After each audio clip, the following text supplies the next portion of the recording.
Dharani. Director எங்கே இருக்காரு? Super, அவர் கை தட்டுங்களா. நல்லா பிரமாதமாக பண்ணியிருக்காரு சார், ரொம்ப அற்புதமாக பண்ணியிருக்கேன். அதை விட மேலே ஒரு பரிசு கொடுத்தாரு. இல்லை துண்டு தானே போடுவாங்க, என்னமோ நிறைய பாக்கெட்டில் கொடுத்துருக்காரு சார். எல்லோரும் கொடுப்பீங்களா சார்? வந்திருக்காங்க எல்லாருக்கும் பத்திரிக்கை கொடுத்துருங்க சார். ஓகே ஓகே சும்மா தேங்க்ஸ். அது மாதிரி இந்த படம் வந்து ட்ரெய்லர் பார்க்கும்போது, ஓ அப்படியா சார், இவருக்கு ஒரு கைத்தட்டு போடுங்க, அவர் தான் ஐடியா. இல்லை எங்கள் ஐடியா இருந்தாலும் அவங்களுக்கு கைத்தட்டி. பார்த்தீங்கன்னா சிவா சார் சொல்லிட்டு பாருங்க, மாப்பிள்ளைனா சட்டை என்னது, மாப்பிள்ளை அவர் சட்டை என்னது இல்லையா. ஓகே. அது மாதிரி தாரணி உண்மையிலே வந்து ரொம்ப அற்புதமாக இருக்குது படம். சின்ன படம் அப்படின்லாம் இல்லை, இது பெரிய படமாக வர்றதுக்கான வாய்ப்பு தான் நிறையா இருக்குது. அவ்வளோ ஒர்க் பண்ணியிருக்கீங்க. சுப்பிரமணிய சிவா இருக்காங்க, ஒரு மிகப்பெரிய இயக்குனர். அவர் கூட நான் திருடா திரி போன்ற படங்கள் பண்ணியிருக்கேன். ரொம்ப கம்மி பட்ஜெட்டில் பண்ணார். ஏலம் போட்டு விற்கிற அளவுக்கு அந்த படம் போச்சு. ஏலம் போட்டு விற்றாங்க அந்த படத்தை, பார்த்துருங்க. அந்த அளவு ஒரு பெரிய வெற்றி படமாக கொடுத்துருக்காரு. அவர் வந்திருக்காரு, அவர் சொல்லுவார், நிறைய விஷயங்கள் சொல்லுவார். எனக்கு தெரிஞ்சு டைரக்டர் ரொம்ப அற்புதமாக, கேமராமேன் ரொம்ப அற்புதமாக பண்ணியிருக்காரு. மியூசிக் ரொம்ப நல்லா இருக்குது. நடித்த நடிகர்கள்லாம் நல்லா நடிச்சிருக்காங்க. அது தம்பி, நீங்கள் தானே தம்பி, அவர் நல்லா நடிச்சிருக்காரு. அவர் கண்ணு படத்தை தான் அப்படி இருக்குமான்னு பார்த்தா நேரிலே அப்படி தான் இருக்குது. இந்த படத்தில் சீனுக்காக அப்படி நடிக்கிறாங்கன்னு நினச்சேன், நேர்லேயே அப்படி தான் இருக்கார். அந்த ஹீரோயினி நல்லா நடிச்சிருக்காங்க. அது என்ன ஹீரோயினி வந்து பேயா இல்லை வந்து உண்மையிலே ஹீரோயினி அப்படின்னு தெரியல. ஏன்னா ஒரு சீனில் பார்த்தா முறைக்கிறாங்க, ஒரு சீனில் பார்த்தா இப்போ எனக்கு புரியல, அதனால கேட்டேன். தாரணின்னா என்ன சார் அர்த்தம்? பூமியை தாங்க போவலா? கரெக்டுதானே? கரெக்டுதானே? தாரணின்னா தாங்குபவள், இந்த படத்தையும் தாங்கி நிற்கணும் அப்படின்னு நினச்சி வேண்டிக்கிறேன். இதில் ஒர்க் பண்ண அத்தனை டெக்னீஷியனும் ரொம்ப சிறப்பாக பண்ணியிருக்காங்க. ஃபைட்டு மட்டும் ஃபைட்டர் போடலையோ?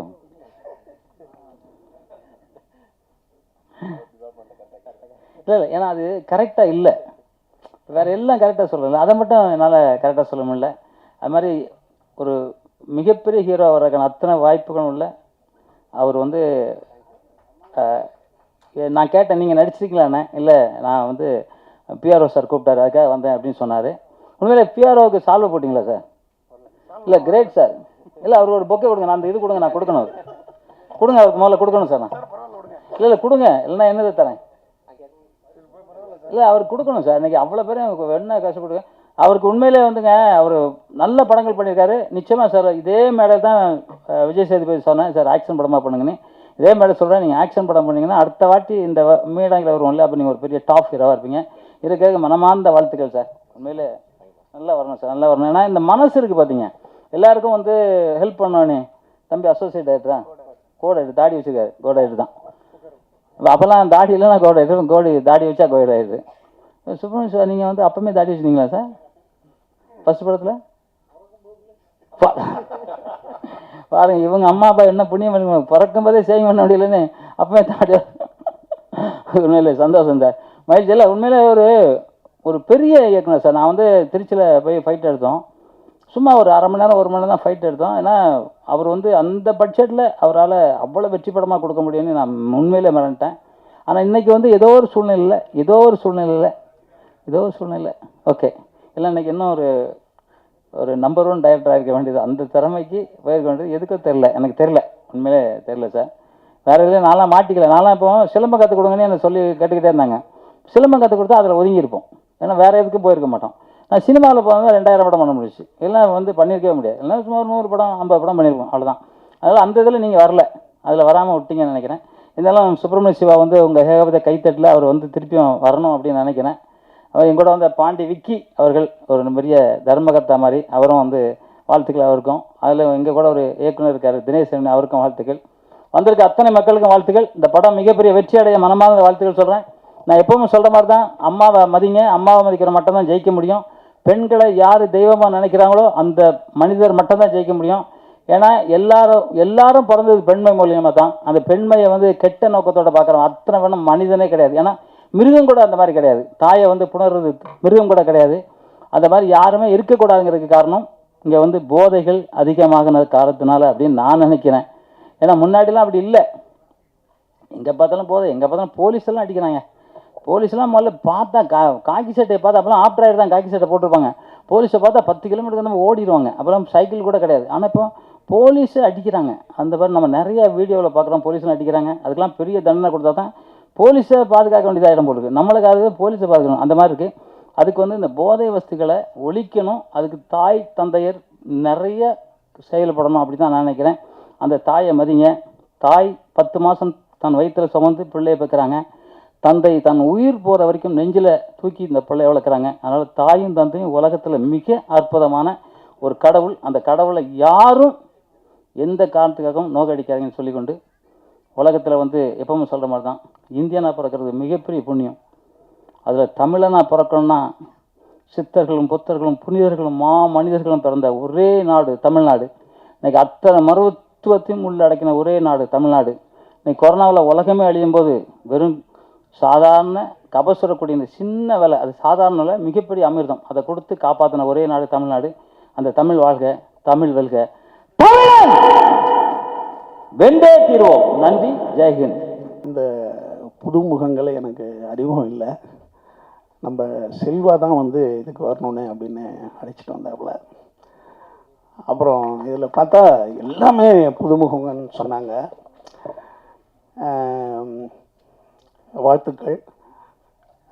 அவளோட தொடர்கதை வந்து 27 புதுமுகங்களை வச்சு பாலச்சந்தர் சார் எடுத்தாங்க.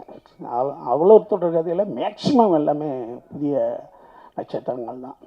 அதே மாதிரி பாரதி ராஜாலாம் பல படங்கள் வந்து போகிற போக்கில் ஹீரோயினை செலக்ட் பண்ணுறது, ஹீரோவை செலக்ட் பண்ணுறது, பல விஷயங்கள் வந்து நமக்கு முன்னோடிகளாக அவங்க இருந்திருக்காங்க. அந்த முன்னோடிகளினுடைய தொடர்ச்சியாக இந்த தாரணி படத்தினுடைய இந்த குழு இருக்கிறது வந்து நம்மளுக்கு தமிழ் சினிமாவுக்கு ரொம்ப மகிழ்ச்சி. ஏன்னா புதியவர்களை அறிமுகப்படுத்துறது தான் வந்து ரொம்ப இன்றைக்கி இருக்கிறதுக்கு ரொம்ப கஷ்டமாக இருக்குது. ஏன்னா பெரிய இயக்குநர்கள்லாம் முன்னாடி என்ன பண்ணுவாங்கன்னா நிறைய பேர் அறிமுகப்படுத்திக்கிட்டே இருப்பாங்க. இப்போ பெரிய இயக்குநர்கள் யாருமே வந்து புதியவர்களை அறிமுகப்படுத்துறதில்ல, அவங்க பெரிய ஹீரோக்களை தான் தேடி போகிறாங்க. ஆனால் ஏன்னா வியாபாரம்ன்ற ஒரு விஷயத்தை அவங்க சொல்லி போயிடுறாங்க. ஆனால் அதுக்கு முன்னாடி பெரிய இயக்குநர்கள் எல்லாம் சின்ன சின்ன ஆர்டிஸ்ட்டை வச்சு நிறையா படம் பண்ணுவாங்க. அது வந்து இப்போ வந்து ரொம்ப அதான் வியாபாரன்ற ஒரு விஷயத்தில் அவங்க வந்து சொல்லி நம்மளை எஸ்கேப் போயிடுறாங்க. இது வந்து இப்போ நம்ம மாஸ்டர் வந்து திருடாதிரி எனக்கு பண்ணாங்க. மாஸ்டர்கிட்ட எனக்கு பிடிச்ச விஷயம் என்னன்னு கேட்டால், இருப்பதை கொண்டு சிறப்பாக எடுக்கிறதுல மாஸ்டர் ரொம்ப முக்கியமான ஒரு. ஏன்னா சினிமாவில் எல்லா நேரத்துலையும் எல்லாம் கிடைக்காது, வாழ்க்கை மாதிரி தான். அதை வந்து மிகச்சிறந்த முறையில் நமக்கு செஞ்சு தர்றவங்க. அப்புறம் இன்னொரு சிறப்பு என்னன்னா, அவர் ஒரு 200 வருஷம் வரைக்கும் நான் வாழுவேன்னு சொல்லியிருக்காரு. அது வந்து மிகப்பெரிய ஒரு விஷயம். ஒருத்தன் வந்து முதல்ல நம்மளை நம்பணும் நம்ம. ஏன்னா அது ரொம்ப முக்கியமானது. இப்போ நான் வந்து ஒரு 25 வருஷமாக மருந்து மாத்திரையே சாப்பிட்டது கிடையாது. எங்கள் அப்பாலாம் 50 வருஷம் மருந்து மாத்திரையே சாப்பிட்டது கிடையாது. எனக்கு தெரிஞ்சு டாக்டர்கிட்டே நாங்கள் போக மாட்டோம். ஏன்னா அப்படி வரும் தலைவலி இதெல்லாம் வரும். ஆனால் ஏதோ சுட தண்ணி கெடு தண்ணி எங்கள் அம்மா ஏதோ ஒன்று காய்ச்சி கொடுத்தாங்கன்னா சாப்பிட்டு சரியாயிடும். அது நாங்கள் மருந்து மாத்திரையே சாப்பிட்றதில்ல நாங்கள். ஸோ என்னென்னா முதல்ல நம்மளுக்கு ஒன்றும் இல்லைன்றதை நம்ம நம்பணும். இது ஒன்றும் பெரிய விஷயம் இல்லை, கடந்து போகுன்ற விஷயம். அப்போ அந்த 200 வருஷம் வாழ்றேன்னு சொன்னது வந்து எனக்கு மாஸ்டர்கிட்ட ரொம்ப பிடிச்ச விஷயம். அப்புறம் இப்போ சமீபத்தில் எம்ஜிஆர் ஃபோட்டோ வந்து ஒரு கிழவியை கட்டி பிடிச்சிட்டு இருப்பார். அது ரொம்ப ஃபேமஸ் ஃபோட்டோ எம்ஜிஆர். அந்த விஷயத்த சொன்னார். அந்த விஷயம் பண்ணும்போது நான் கூட இருந்ததாக சொன்னார். நான் வந்து அதை பார்த்து, ஏன்னா அந்த ஃபோட்டோ நிறைய இடத்துல பார்க்கும்போது இது யார் எடுத்திருப்பா, ஏன்னா அதெல்லாம் வந்து ஐகான்ஸ். அந்த ஃபோட்டோலாம் சிலவங்களுக்கு வாழ்க்கையில் வந்து ரொம்ப முக்கியமான ஃபோட்டோக்கள் அமையும். அதில் வந்து எம்ஜிஆருக்கு அந்த ஃபோட்டோ, எம்ஜிஆர் வந்து குழந்தைங்க கூட சாப்பிட்டுக்கிட்டு உட்காந்துருக்கிற ஃபோட்டோ, இதெல்லாம் ரொம்ப முக்கியமான ஃபோட்டோக்கள். அது வந்து யார் பக்கத்தில் அந்த குழந்தை உட்காந்துருக்கெல்லாம் தேடும்போது இப்போ இந்த ஃபோட்டோனுடைய இது அவர் கூட இருந்தது சொன்னார். எனக்கு ரொம்ப அதை பற்றி பின்னால் நான் நிறையா அவர்கிட்ட தனியாக பேசணுன்னு ஆசைப்பட்றேன். ஏன்னா வாழ்க்கையில் சில ஃபோட்டோக்கள் வந்து நமக்கு வந்து நம்ம நிறைய ஃபோட்டோ எடுப்போம். ஆனால் சில ஃபோட்டோ தான் நமக்கு வந்து, நான் ஒன்று சொல்கிறேன் உங்களுக்கு, நம் இறந்தவுடன் நம்ம வீட்டு வெளியில் வைக்க போகிற ஃபோட்டோ எது? இப்போ அந்த ஃபோட்டோ நம்மகிட்ட இருக்கும். பயங்கரமானது இது. அதான் சொல்கிறேன். அப்போ ஒரு ஃபோட்டோ இருக்கும். அந்த ஃபோட்டோ எதுன்றது இப்போ நம்மளால் கண்டுபிடிக்க முடியாது. எந்த ஃபோட்டோ நமக்காக பிரபலப்படுத்த போகுதுன்னு தெரியாது. அதுக்காக சொல்கிறேன். அடுத்தது இந்த படம் ஒரு ஹாரர். எனக்கு வந்து சுந்தர்சி அண்ணன் சொல்லுவார், ஏய் சினிமாவில் மட்டும் பேய் ஏமாத்தாதியா, பேய் நம்மளுக்கு சம்பாரிச்சு தருவார் சுந்தர்சி. பேயை நம்புனா சினிமாவில் அவன் சம்பாதிப்பான் அப்படின்னு சொல்லியிருக்காரு. சொன்னார் ஒரு நாள், என்னென்ன சொல்கிறீங்க, உண்மைதான்பா, பேயை மட்டும் ஒருத்தன் நம்பினான்னா அது வந்து சம்பாரித்து கொடுக்கும். ஏன்னா மனிதன் வந்து எதை வந்து எதிரியாக நினைக்கிறானோ அதை விரும்பிட்டான்னு வச்சுங்களேன், அவன் நமக்கு அடிமை. இது வந்து நீங்கள் யாரை வேணாலும் பார்த்துங்க, ஒருத்தவங்க பேசாமே போகிறான்னா நீங்கள் வெளியே போய் பேசிட்டீங்கன்னா அவன் வாழ்நாள் பூரா நம்மளுக்கு ரொம்ப நன்றி உள்ளவனாக இருப்பான். அப்படி தான் பேயை வெறுக்கும் மனிதன் பேயை விரும்பும் போது அது நம்மளுக்கு ஏதோ செஞ்சு தருது. அடுத்தது மனிதன் வந்து பயத்தை விரும்புகிறான் அல்லது கெடுதலை விரும்பிக்கிட்டே இருக்கான், நல்லதை தான் விரும்ப மாட்டான். மனிதன் எதெல்லாம் வெறுக்கிறானோ அதை ரொம்ப விரும்பிக்கிட்டு இருக்கான்னு அர்த்தம். நீங்கள் அதிகமாக ஒரு விஷயத்தை வெறுக்கிறீங்கன்னா பின்னால் அதை விரும்பிட்டீங்கன்னா அதை நீங்கள் விடவே மாட்டீங்க. இப்படி ஒரு இது இருக்கு. அப்போ வந்து இந்த பேய் வந்து இன்னைக்கு சினிமாவில் வந்து பயம்ன்ற ஒரு விஷயத்தை மீறி சினிமாவில் வந்து விரும்பப்படுறது எதுக்குன்னா அந்த பயத்தை நம்ம விரும்புகிறோம். இதெல்லாம் வந்து ட்ராகுலான்னு சொல்லிட்டு 1931 இதனுடைய முன்னோடி இருக்குது. 1931 தான் இந்த மாதிரி பயங்கரமான படங்களை எடுத்தாங்க. 31 தான் அதுதான் இது. அது வந்து கழுத்தை கடிக்கும்னு சொல்லுவாங்க, ரத்தம் கக்கிடும் பார்த்தா அப்படின்வாங்க, இந்த மாதிரிலாம் இருந்தது. அடுத்தது எங்கள் காலத்தில் வந்து எக்ஸாசிஸ்ட்னு ஒரு படம் இருந்தது. அது தனியாக பார்த்துட்டா பரிசுலாம் சொல்லுவாங்க. ஒரு தேட்டரில் அந்த படம் ஓடும், தனியாக ஒருத்தவங்க பார்க்கணும், பயப்படாமல் பார்த்துட்டானா அவனுக்கு பரிசுன்னு சொல்லுவாங்க. அதே மாதிரி நம்ம இதில் பேய்க்கதை மன்னன் பிடி சாமின்னு ஒருத்தர் இருந்தார். ஒரு பேய்க்கதை தான் எழுதுவார் எப்போ பார்த்தாலும். அதே போல் விட்லாச்சாரியா, ஜெகன்மோகினி படம்லாம் வண்டி வண்டியாக கட்டிக்கிட்டு போய் பார்த்த காலங்கள் உண்டு. இந்த பேய் படங்களுடைய கதைகள் வந்து ரொம்ப சுவாரஸ்யமானது. சினிமாவில் எப்படி ஒரு காதல் படம் வந்து ரொம்ப முக்கியமானதோ, மாஸ்டர் சொன்ன மாதிரி ஆக்ஷன் படங்கள் வந்து முக்கியமானதோ, அதே மாதிரி பேய் படங்களும் ரொம்ப முக்கியமானது. குறிப்பாக பேய்கள் வந்து பெண்களாக இருப்பாங்க இல்லையா? பெண்களை தான் நம்ம பேயாக இருக்கணும். ஏன்னா பெண்கள் தான் நம்ம சாமியாக கும்பிட்றதால பெண்களை நம்ம பேயாகவும் பார்ப்போம். இந்த புதிய இந்த டீம் வந்து மிகப்பெரிய வெற்றி அடைத்தோம். ஏன்னா சினிமான்ற அந்த சாதனம் வந்து சாதாரணது கிடையாது. நீங்கள் இன்னொரு சிறப்பான விஷயம் பண்ணியிருக்கீங்க. முதல் படம் ஆடியோ ரிலீஸ் அன்னைக்கே 2வது படத்துக்கு பூஜை போடுறது நான் இது வரைக்கும் சந்திச்சதில்லை. இதுதான் சினிமா வரலாற்றில் முதல் முறைன்னு நான் நினைக்கிறேன். அதுக்கும் என்னுடைய வாழ்த்துக்கள். ஏன்னா சினிமா என்பது வந்து சாதாரண ஒரு ஆயுதம் கிடையாதுங்க. சினிமா மிஷினை கண்டுபிடிச்சி, சினிமா கேமரா கண்டுபிடிச்சி ஸ்டார் டாய்ஸ்கிட்ட போய் காட்டுறாங்க, போட்டு காமிக்கிறாங்க. உலக புகழ்பெற்ற எழுத்தாளர் டால் டாய்ஸ், ரஷ்ய எழுத்தாளர்கிட்ட போய் காட்டுறாங்க. அவர் கேட்குறாரு, எப்பா இதெல்லாம் போட்டு காட்டினீங்களே இந்த படம், இதை யார் எடுக்கிறது? ஒரு ப்ரொடியூசர்னு பேருங்க, அவர் பணம் போட்டால் தான் எடுக்க முடியும். சரி, இதுக்கு கருவி இருக்குல்ல, கேமரான்னு சொல்கிறீங்களே, இது யார் வச்சுருக்கா? அது ஒரு பணக்காரர் வச்சுருப்பாருங்க. சரி, இதை வந்து இப்போ எங்கள் வீட்டில் வந்து போட்டுட்டீங்க, இதை ஊரில் எப்படி போடுவீங்க? அது தேட்டர்னு ஒரு கட்டணும், அதுக்கு ஒரு பணக்காரர் வேணும். அப்போ டால்ஸ்டாய் சொன்ன ஒரே கருத்து, இதை எடுக்கிறவனும் பணக்காரன், இதில் வந்து கருவி வச்சுருக்கிறவனும் பணக்காரன், தியேட்டருக்காரனும் பணக்காரன், எல்லா பணக்காரர்களும் சேர்ந்து எப்படி ஏழைகளுக்கு நல்லது பண்ணுவாங்க? இது ஒரு பணக்கார தொழிலாக இருக்குப்பா, இது ஏழைகளுக்கு நல்லது பண்ணுமான்னு கேட்டார் டால்ஸ்டாய். அதே மாதிரி காந்தி பார்த்த ஒரே படம் ராமராஜ்யம். அந்த படத்தை பார்த்து அவர் சொன்ன கருத்து என்ன தெரியுமா? இந்த சாதனம், அதாவது விஷுவல் மீடியா, வருங்கால உலகத்தை ஆளும், அதான் கையில் வச்சுருக்கோம், ஆனால் அது நல்லவர்கள் கையில் மட்டுமா இருக்கும் அப்படின்னு ஒரு கொஸ்டினாக போட்டார். அப்படி மிகப்பெரிய ஒரு சாதனம் வந்து விஷுவல் மீடியா. எம்ஜிஆர் சூப்பர் ஸ்டாராக இருக்கார். பெரியகுளம்னு ஒரு ஊர், அங்கே ஒரு டாக்டர், அவர் எம்ஜிஆருக்கு ஒரு கடிதம் எழுதுகிறார். சார், இங்கே வந்து உங்கள் ரசிகர்கள் அடிக்கடி ரத்தம் விற்கிறாங்க என்னுடைய ஹாஸ்பிட்டலுக்கு வந்து. எம்ஜிஆர் ஏன்னு கேட்க சொல்கிறாரு. எம்ஜிஆர் படம் எப்பப்பெல்லாம் ஓடுதோ அவங்க கையில் காசு இல்லைன்னா ரத்தத்தை விற்று போய் படமாக்கான் எம்ஜிஆர் ரசிகன். இப்போ எம்ஜிஆர் அதுக்காகவே என்ன பண்ணுறாரு, அங்கே ஒரு கூட்டம் போட சொல்கிறார், ரசிகர்கள் கூட்டம். அதில் போய் அந்த ரசிகர்கள் மத்தியில் இனிமேல் உங்கள் வருமானத்துக்கு என்னவோ அதில் தான் என் படம் பார்க்கணும், நீங்கள் ரத்தத்தை விற்று படம் பார்க்குறதா சொல்கிறாங்க. அது உங்கள் தாய் தந்தைக்கோ உங்கள் குடும்பத்துக்கு தான் பயன்படணும், அல்லது உனக்கு தான் பயன்படணும் அந்த ரத்தம். என் படத்துக்கெல்லாம் உன் ரத்தத்தை விற்கக்கூடாது.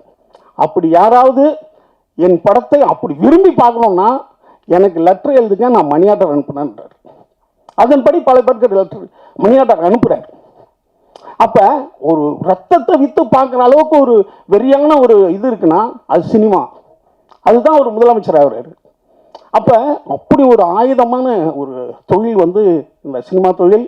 இதில் நீங்கள் வந்திருக்கீங்க, முடிந்த அளவுக்கு சிறப்பான படங்களை எடுத்து இந்த சமூகத்திற்கு நன்மை செய்து நீங்களும் மிகப்பெரிய வெற்றி அடைந்த உங்கள் குடும்பத்தையும் எல்லாத்தையும் நீங்கள் வந்து ரொம்ப சரியாக சமமாக பார்த்து வளர்ந்துட்ட பிறகு டாட்டா காமிச்சிட்டு போகக்கூடாது.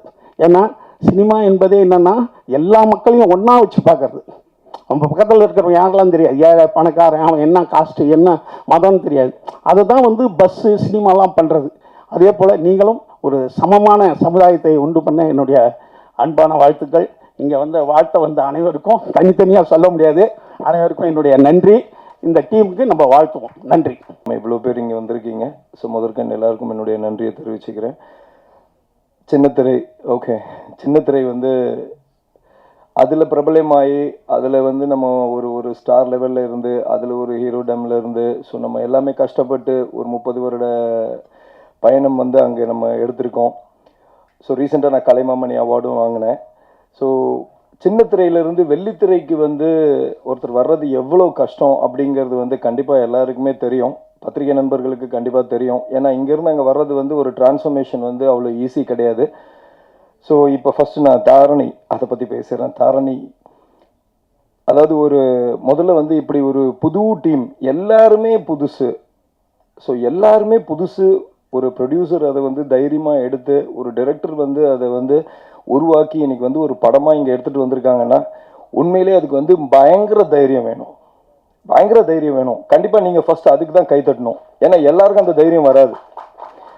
இன்னைக்கு வந்து பெரிய பெரிய ஆர்டிஸ்ட் வச்சு பெரிய பெரிய படங்கள் பண்ணி அவங்க பெருசாக சம்பாதிக்கிற அது வந்து எல்லாராலையும் முடியாது. பட் முடிந்தவர்கள் அத்தனை பேருக்குமே வந்து அந்த படங்கள் வந்து பெருசாக சாத்தியம். கண்டிப்பாக அது ஜெயிக்கும். ஏன்னா எல்லாம் பெரிய படங்கள். சின்ன படங்கள் வந்து இந்த மாதிரி புதுசாக வரவங்களை வந்து என்கரேஜ் பண்ணி அவங்கள வந்து கொண்டு வரணும்னு நினச்சி, ஏன்னா சின்ன சின்ன பட்ஜெட்டில் வந்து படம் பண்ணுறாங்க. கண்டிப்பாக இந்த மாதிரி படங்களை வந்து வெளியில் கொண்டு வந்து நிறைய பேருக்கு வாய்ப்பு கொடுத்து, புதுசாக வர கலைஞர்களுக்கும் வாய்ப்பு கொடுத்து, எல்லா டெக்னீஷியன்ஸ் முதற்கொண்டு எல்லாருக்குமே வாய்ப்பு கொடுத்து ஒரு படத்தை வந்து இன்னைக்கு இவ்வளோ தைரியமாக எடுத்துகிட்டு வந்திருக்காருன்னா கண்டிப்பாக இதை வந்து ஒரு பெரிய லெவலுக்கு கொண்டு போகிற ஒரு இடம் வந்து பத்திரிகை தான்.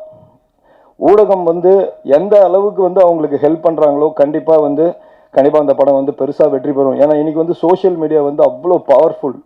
ஒரு சாதாரண ரீல் போட்டாலே 1 லட்சம் 2 லட்சம் 3 லட்சம் மில்லியன் கணக்கில் வந்து நமக்கு வந்து வியூஸ் வருது அப்படின்னா ஒரு படத்தை வந்து இன்னைக்கு கொண்டு போய் சேர்க்கறது வந்து 100% பத்திரிகையாளர்கள் மட்டும்தான்.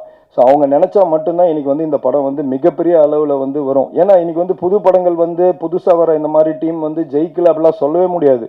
இப்போ இன்னைக்கு பிரதீப் வந்து ஒரு காலத்தில் புதுசு தானே, இன்னைக்கு வந்து அவர் எப்படி மில்லியன், ஸோ அவர் வந்து எவ்வளோ இன்னைக்கு வந்து அந்த படம் வந்து பேசப்பட்டிருக்கிறது வந்து வேற ரேஞ்சில் பேசப்பட்டுக்கிட்டு இருக்கு. ஸோ அவ்வளோ நல்லா பண்ணியிருக்காரு அப்படின்னு சொல்லி. ஸோ அப்படி வந்து அவங்களுக்கு வந்து இந்த ஊடகம் வந்து இன்னைக்கு ஹெல்ப் பண்ணி அவங்கள அந்த அளவுக்கு கொண்டு வந்திருக்காங்க. கண்டிப்பாக இந்த படம் நான் பார்க்கும்போது ஒரு சின்ன பட்ஜெட், அவர் பட்ஜெட் எனக்கு என்னன்றது தெரியாது, ஆனால் சின்ன பட்ஜெட்டில் படம் பண்ணியிருக்காரு. ஆனால் அந்த மாதிரி தெரியல, நல்லா செலவு பண்ணி அவங்களுடைய ஃபோட்டோகிராஃபிலேருந்து ஆர்ஆர்லேருந்து எல்லாமே வந்து நல்லா பண்ணியிருக்காங்க. ஒரு உட்காந்து பார்க்கக்கூடிய அளவுக்கு தான் இருக்குது தாரணி படம். ஸோ கண்டிப்பாக இந்த படம் வந்து மிகப்பெரிய வெற்றி அடையணும். அவர் சார் சொன்ன மாதிரி ஒரு படம் வந்து இன்னைக்கு வந்து ட்ரெய்லர் ரிலீஸ் போட்டிருக்காங்கன்னா அடுத்த படத்துக்கு வந்து அவர் பூஜை போடுறாருன்னா அப்போ அவர் வந்து உண்மையிலே வந்து எப்படி சொல்கிறது, பயங்கர தைரியம் வேணும். ஸோ அதுதான் நான் முதல்ல வந்து டைரக்டர் சாரை நான் பாராட்டுறேன், ஆனந்த் சாரை. ஸோ கண்டிப்பாக வந்து தாரணி வந்து மிகப்பெரிய ஒரு வெற்றி அடையணுன்றதை வந்து நான் மனசார வேண்டிக்கிறேன். ஏன்னா இப்படிப்பட்ட படங்கள் வெற்றி அடைஞ்சாதான் இன்னும் வந்து நிறைய பேர் வந்து புதுசாக உள்ளே வருவாங்க நம்ம இண்டஸ்ட்ரிக்கு. ஸோ எங்களை மாதிரி சின்னத்திரை கலைஞர்களுக்கு வந்து எத்தனை பேர் ஊக்கம் கொடுக்குறாங்கன்றது சத்தியமாக எனக்கு தெரியல. ஏன்னா சின்னத்திரையில் வந்துட்டோம்னா அவங்க வந்து வெள்ளித்திரையில் ஏற்றுக்க மாட்டாங்க அப்படின்றதெல்லாம் ஒரு காலத்தில் இருந்தது. ஆனால் இன்னைக்கு சின்னத்திரையிலேருந்து வெள்ளித்திரைக்கு வந்து பல பேர் சூப்பர் டூப்பர் ஹிட் கொடுத்துக்கிட்டு இருக்காங்க. ஸோ அந்த மாதிரி இருக்க இடத்துல எனக்கும் வந்து அடுத்த படத்தில் வந்து ஒரு பெரிய மெயின் லீட் கேரக்டர் அவர் வந்து ஆனந்த் சார் கொடுத்துருக்காரு. அதுதான் இங்கே நம்ம லான்ச் பண்ணோம், என் திரைன்ற படம், நெக்ஸ்ட் படம். ஸோ ஒரு பெரிய ரோல் எனக்கு கொடுத்துருக்காரு அதில். ஸோ இப்படி ஒரு மனிதர், நல்ல மனசோடு இருக்கிறவர், பல பேரை வாழ நினைக்கணும்னு நினைக்கிறவர் வந்து நல்ல பொசிஷனுக்கு வரணும். ஸோ அதுக்கு நீங்கள் எல்லாரும் தான் கண்டிப்பாக வந்து உதவி பண்ணணும். ஸோ மீண்டும் நான் ஏன் பத்திரிகையாளர்களை நான் சொல்லிக்கிட்டே இருக்கிறேன்னா அவங்களால மட்டும்தான் இந்த படம் வந்து பெரிய லெவலுக்கு கொண்டு போக வைக்க முடியும். ஸோ நீங்கள் வந்து கஷ்டப்பட்டுருக்கீங்க ஆனந்த் சார். கண்டிப்பாக இது வந்து உங்களுக்கு உண்டான வந்து வெற்றி வந்து ரொம்ப தூரத்தில் இல்லை, ஸோ கூடிய சீக்கிரம் இதில் உழைச்ச அத்தனை பேர், டெக்னீஷியன்ஸாக இருக்கட்டும், ஆர்டிஸ்டாக இருக்கட்டும், உழைச்ச அத்தனை பேரும் வந்து ஒரு நல்ல பொசிஷனை அடையணும்னு வந்து கடவுளை நான் வேண்டிக்கிறேன். எனக்கு வாய்ப்பு கொடுத்ததுக்கு ஆனந்த் சாருக்கு மிக்க நன்றி. Thank you very much. இந்த படத்துக்கு சப்போர்ட் பண்ணிக்கிறீங்க உங்கள் எல்லாருக்கும் வந்து என் மனமார்ந்த நன்றிகள் அண்ட் வாழ்த்துக்கள். இங்கே வந்து இருக்கிற எல்லாருக்கும்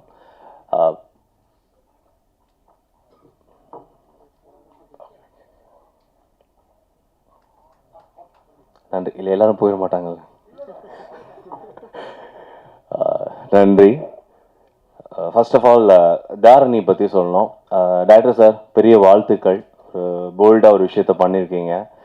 எல்லாரும் சொன்ன மாதிரி உங்களுக்கு ஒரு நல்ல நண்பர் அமைஞ்சிருக்காரு ஆனந்த்னு. அவரு தான். ஏன்னா இப்போ நான் கேட்டேன் ப்ரொடியூசர் எங்கன்னு, ப்ரொடியூசர் வராமல் ஒரு நண்பனுக்காக ஒரு விழா எடுத்திருக்காரு. அவருக்கு தான் நம்ம கண்டிப்பாக நன்றி சொல்லி ஆகணும். அவரை நம்பி படம் பண்ணியிருக்காரு. ஸோ இந்த மாதிரி நல்ல நண்பர்கள் தயாரிப்பாளராக கிடைக்கிறப்ப நமக்கு ஃப்ரீடம் கிடைக்கும். ஸோ அந்த வகையில் நீங்கள் ரொம்ப லக்கியாக இருக்கிறீங்க. அப்புறம் உங்களுக்கு 12 அசிஸ்டன்ட் டைரக்டர்னு சொன்னீங்க.